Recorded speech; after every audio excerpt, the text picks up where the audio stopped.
அம்மா எவ்வளோ பெரிய வலிமையான வார்த்தை இல்லை.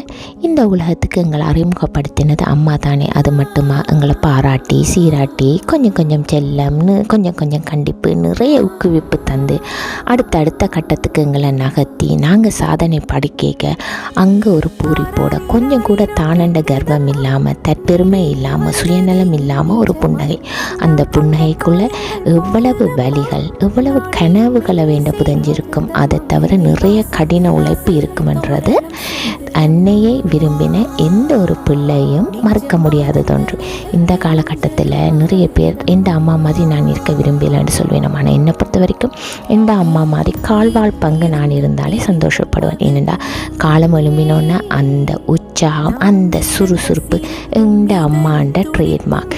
இப்போ நான் அம்மாவாகியும் பெரிய ஆளாகியும் எவ்வளோ கடமையை செஞ்சாலும் அந்த ஒரு ஃபோன் கால், அந்த ஃபோன் காலில் நீ சாப்பிட்டியா, நீ ஓகேயா, நீ நல்லா இருக்கிறியா, நீ சரியான டைமுக்கு தூங்குறியா, அந்த அன்பும் அரவணைப்புக்கும் ஒரு அம்மா எப்பயுமே தேவை. நிறைய பேர் கேட்பீங்க இது என்ன வான்லெஸ் அம்மாண்டு.